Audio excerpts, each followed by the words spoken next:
Hello aspirants, I hope you all are doing well and studying well. Let's begin today's topic organizational theories। और ये बहुत बहुत important topic है, इस पर एग्जाम इसमें से बहुत बार क्वेश्चंस बनते हैं। तीन थ्योरीज हैं हमारे, classical, न्यो classical and modern theories. आज के लेक्चर में हम क्लासिकल थ्योरी कवर करेंगे। So let's begin.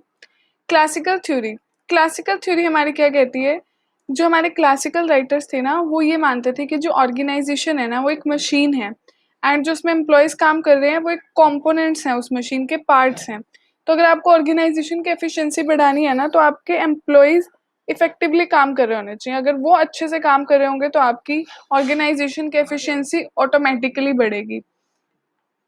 Organization is a machine. Employees are components of its machine. Efficient employees can increase the organization's efficiency. It emphasizes on specialization and coordination. यही कहता है कि हमारे जो एम्प्लॉयज़ हैं इफेक्टिवली काम करें, और वो इफेक्टिवली कब तभी काम कर सकते हैं जब वो जो भी काम कर रहे हैं उसमें स्पेशलाइज्ड है। एंड वो स्पेशलाइज्ड तब होंगे जब वो एक ही काम को रिपीटेडली कर रहे हैं, बार बार कर रहे हैं। तो यही कहता है कि वो स्पेशलाइज्ड होने चाहिए। एंड कोऑर्डिनेशन, आगे हमारे इसके पिलर्स आएंगे क्लासिकल थ्योरी में, आपको ये बहुत अच्छे से क्लियर होंगी ये चीज़ें। कोऑर्डिनेशन में ये कहता है कि जो अथॉरिटी, रिस्पॉन्सिबिलिटी है, कौन किसको रिपोर्ट कर रहा है, ऑब्लिगेशन, सब कुछ क्लियरली डिफाइंड होना चाहिए, तभी अच्छे से काम होगा एंड कोऑर्डिनेशन बना रहेगा। Since this theory revolves around structure, it is also called structural theory of organisation, क्योंकि ये स्ट्रक्चर के अराउंड घूमती है। आगे हमारा एक पिलर भी है स्ट्रक्चर, जो कि बताता है कि कैसे ऑर्गेनाइजेशन डिफाइंड होना चाहिए, कौन किसको रिपोर्ट करेगा, कैसे रिस्पॉन्सिबिलिटी होगी, कैसे अथॉरिटी होगी, क्या किसकी पोजीशन होगी, ये सब इस थ्योरी में बताया गया है। So that is why it's also called structural theory of organisation. हमारे क्लासिकल थ्योरी के चार पिलर्स हैं। First one is division of labour, scalar and functional process, span of control and structure. ये चार पिलर्स हैं जो बताते हैं क्लासिकल थ्योरी को। Very first is division of labour. Division of labour में हमारे क्लासिकल राइटर्स कहते हैं एक काम को ना छोटे से छोटे पार्ट्स में, छोटे छोटे हिस्सों में बांट दो और उनको एम्प्लॉयज को दे दो। जब वो छोटे छोटा जो पार्ट, जो छोटा छोटा काम होगा उसे रिपीटेडली करेंगे तो वो उसमें स्पेशलाइज्ड हो जाएंगे। उस काम को बार बार करने से वो उसमें स्पेशलाइज्ड हो जाएंगे। Let's read. Divide the work to obtain specialization. The workers will go on repeating their work under division of work, division of labor. Specialization of workers will make organization efficient. एक काम को इस तरह से divide कर दो कि उसमें वो बार बार रिपीट उसको कर करके उसमें वो स्पेशलाइज हो जाए। ज़्यादा काम ना हो, काम थोड़ा हो और उसमें वो स्पेशलाइज हो जाए। जब काम स्पेशलाइजेशन से होता है तो काम हमेशा इफेक्टिव और एफिशिएंट होता है, इससे हमारे ऑर्गेनाइजेशन की भी एफिशिएंसी बढ़ती है। Next is scalar and functional process. Scalar process हमारी क्या कहती है कि जो हमारी है ना unity of command, scalar chain, delegation of authority, obligation to report, इन सब में ना एक ग्रोथ होनी चाहिए। मतलब कि क्लियरली डिफाइंड होना चाहिए कि किसकी क्या अथॉरिटी है, किसकी क्या रिस्पॉन्सिबिलिटी है, उसको क्या अथॉरिटी मिली हुई है एंड किस एम्प्लॉय को किसे रिपोर्ट करना है। सुपीरियर सबऑर्डिनेट की जो रिलेशनशिप है वो क्लियरली डिफाइंड होनी चाहिए, प्रॉपर चेन जो है वो डिफाइंड होनी चाहिए। एंड फंक्शनल प्रोसेस क्या कहता है कि जो हमारा ऑर्गेनाइजेशन है उसे इस तरह से डिवाइड करो कि वो स्पेशलाइजेशन पार्ट्स में डिवाइड हो। मतलब उसके फंक्शंस उसको उसके फंक्शंस के बेस पे डिवाइड करो कि वो स्पेशलाइजेशन अचीव हो, स्पेशलाइज्ड डिपार्टमेंट्स हों। And regrouping of the parts into compatible units. जब हम ग्रुप में डिवाइड कर देते हैं ना काम को, तो जो काम एक जैसे होते हैं, जिनका काम, जिनका ऑब्जेक्टिव, जिनका पर्पस एक जैसा होता है, उनको एक ही साथ रीग्रुप कर दो, एक ही साथ उनको दोबारा मिला दो। ठीक है। Next is structure. स्ट्रक्चर का हमारा बेसिक एलिमेंट है पोजीशन।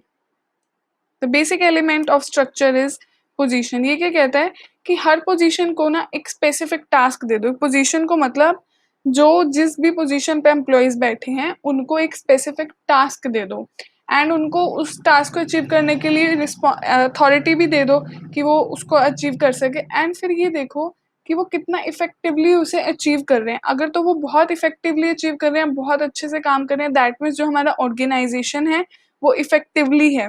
मतलब इफेक्टिवली चल रहा है, हमारा ऑर्गेनाइजेशन इफेक्टिव है। जो उसका स्ट्रक्चर हमने बनाया है, जो स्ट्रक्चर मतलब कि जो हमने सुपीरियर सबऑर्डिनेट रिलेशनशिप्स बनाए हैं, जो हमने डिपार्टमेंटलाइजेशन की है, वो सब अच्छे से है।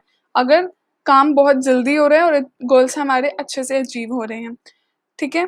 Let's read the basic structure element is position. Each position is assigned a specific task and authority is delegated for its accomplishment.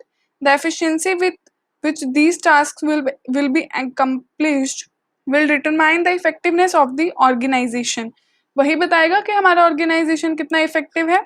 The classical writers emphasised line and staff organisation. Classical writers हमारे क्या कहते हैं कि जो हमारा line and staff organisation है ना, ये बेस्ट है, यही अप्लाई करना चाहिए हमें अपने ऑर्गेनाइजेशन में। Next is span of control. Span of control का मतलब क्या होता है, कितने subordinates, means the number of subordinates a manager can control. कितने सबऑर्डिनेट्स एक मैनेजर कंट्रोल कर सकता है अपने नीचे इफेक्टिवली। हम मैनेजमेंट में मान के चलते हैं कि 6 सबऑर्डिनेट्स एक मैनेजर अच्छे से कंट्रोल कर सकता है, एक सुपीरियर। सो अगर एक मैनेजर 6 सबऑर्डिनेट को कंट्रोल कर सकता है, अगर वो उससे ज़्यादा लेता है तो वो नहीं कर पाएगा, काम इफेक्टिव नहीं होगा, काम अच्छे से नहीं होगा, गोल अच्छे से अकम्प्लिश नहीं होंगे।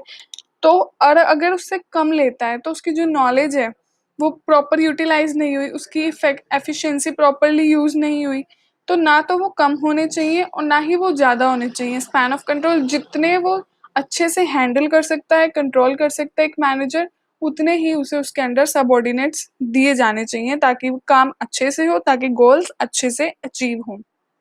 नाउ ये हमारे इसके 4 पिलर्स थे, बट हमारे इस थ्योरी के ना कुछ ड्रॉबैक्स थे, तभी हमारे आगे वाली थ्योरीज आई। सो क्या ड्रॉबैक थे इस थ्योरी के? The very first one is ignored human behaviour complexities. इसने क्या माना कि जो हमारे ह्यूमंस है ना, वो as a part of the machine है। मतलब human can work like a machine but can not be treated like a machine. आप ह्यूमन से काम करवा सकते हो एक मशीन की तरह, बस उसे ट्रीट नहीं कर सकते हो, क्योंकि उसके उसके बिहेवियर कॉम्प्लेक्सिटीज, क्योंकि एक मशीन और एक ह्यूमन में बहुत डिफरेंस है बेस्ड ऑन इमोशंस। तो उस चीज़ को टोटली इग्नोर किया गया, उसको कंसीडर नहीं किया गया, which is a major drawback. आप एक ह्यूमन को एज अ मशीन ट्रीट नहीं कर सकते हैं। Concentrated only on line and staff structures.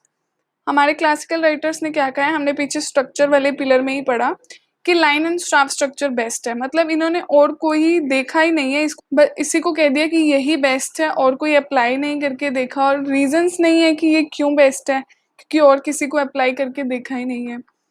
Next is the assumption that organisation in a closed system is unrealistic. मतलब ये क्या कहता है कि ऑर्गेनाइजेशन जो है ना हमारा, कहीं से इफेक्ट नहीं होता है, सिर्फ हमारे अपने डिसीजंस हैं, हम कैसे ऑर्गेनाइजेशन स्ट्रक्चर को बनाते हैं, सिर्फ वही मैटर करता है, जबकि ऐसा नहीं होता है। आज के टाइम में organisation is not a close system, it is a open system. Organisation environment से इफेक्ट भी होता है और इन्वायरमेंट को इफेक्ट भी करता है। It is not a close system. ये बात बिल्कुल ही अनरियलिस्टिक है। Next is this theory did not lay emphasis on decision making process. इसमें क्या कहा गया कि जो हमारे ह्यूमंस है उनको टास्क दे दो, वो एक मशीनरी का पार्ट है, उनको टास्क दे दो, अथॉरिटी दे दो, वो बस उन्हें टास्क कंप्लीट करना है, अपना गोल अचीव करना है, अकम्प्लिश करना है, दैट्स इट। और ये देखना है कि कितना इफेक्टिवली उन्होंने उस चीज़ को अचीव किया। फिर डिसीजन मेकिंग को बिल्कुल कंसीडर नहीं किया गया कि एम्प्लॉयज़ खुद कोई डिसीजन लें, ऐसा कुछ भी नहीं माना गया है। कम्प्लीटली उनको एक पार्ट ऑफ मशीन मान दिया गया है कि आपको कोई डिसीजन नहीं लेना है, आपको जो टास्क दिया जा रहा है उसे अचीव करना है। सो ये हमारे इस थ्योरी के ड्रॉबैक्स थे। तो मिलते हैं अगली थ्योरी के साथ, which is new classical theory. And if you like the video, please like, share and subscribe to the channel. Thank you very much.